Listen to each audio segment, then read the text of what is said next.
Asia Down Under today, two cultures, one art, a Zen-inspired garden, and Raven Khan talks about his new show.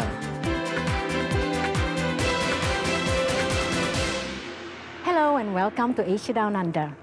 In the 3 years of the Korean War, hundreds of thousands of Koreans died, and 45 Kiwis lost their lives alongside them. We visited the recent Korean Day celebrations, where 60 years on, both the Kiwi and Korean outlook of the war was remembered.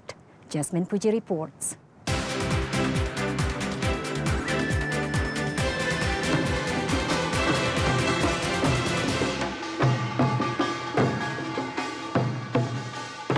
This is Korean Day on Auckland's North Shore.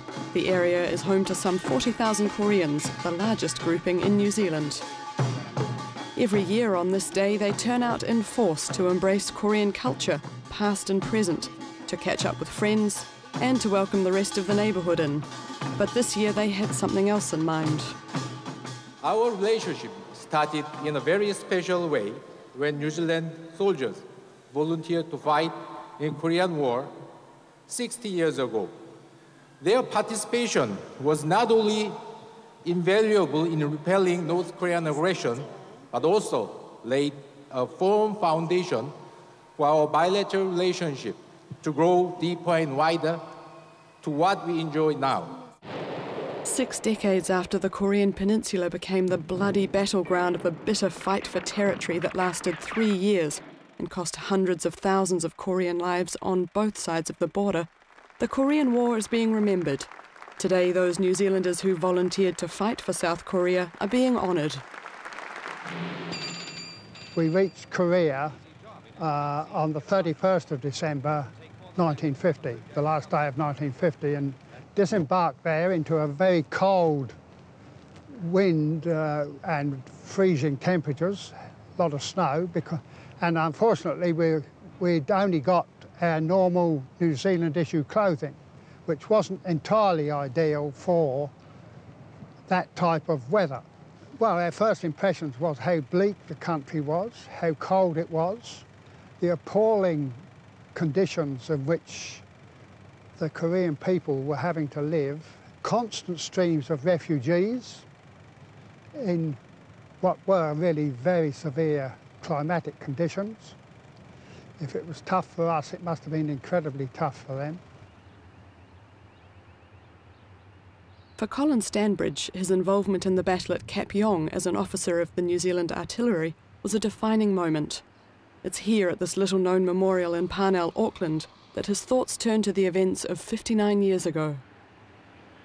We got back to Cap Yong, out of the valley, back to the gun position we'd occupied earlier that morning, had just come back into action when the first Chinese assault on the Australians started, and they were immediately in front of us. Wave after wave of Chinese troops pushed forward, their well-equipped artillery sending a constant stream of gunfire across the front line.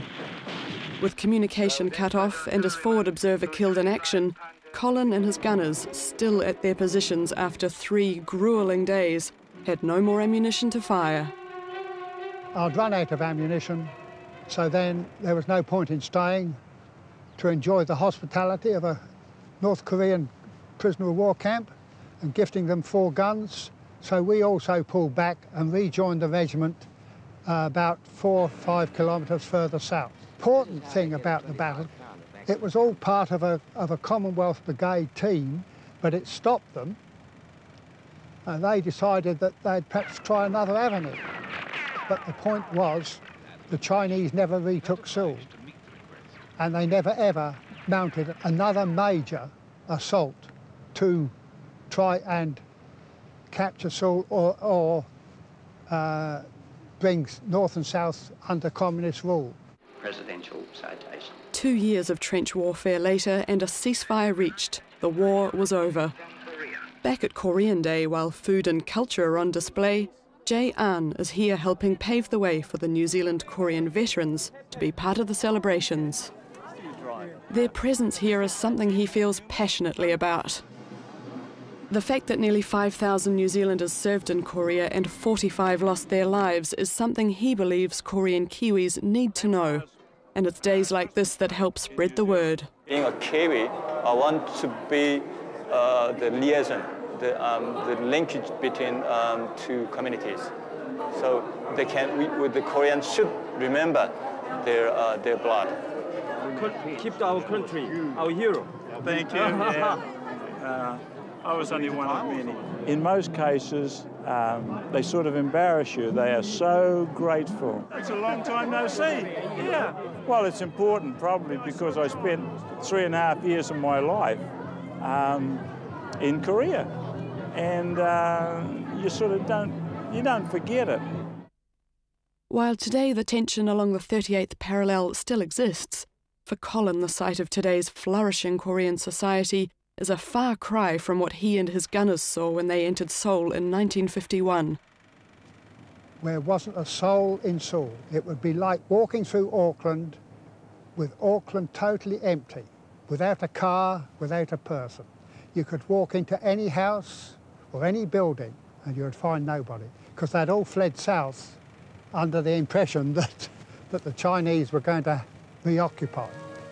With cities like Seoul and Busan decimated by war, Koreans were forced to flee their homes and forage for food where they could.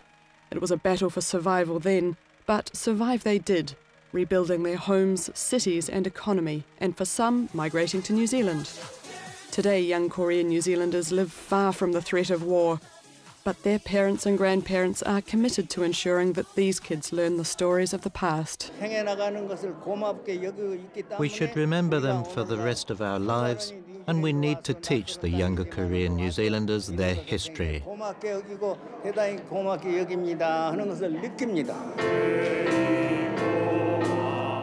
For the Korean community, these faces will not be forgotten. The experiences of 60 years ago reflect a shared history, Kiwi and Korean, and inspire thoughts of a shared future. But all we've got to do is now try and start, not just on Anzac Day, but for the rest of the year, start talking together as New Zealanders, because we can do a lot together.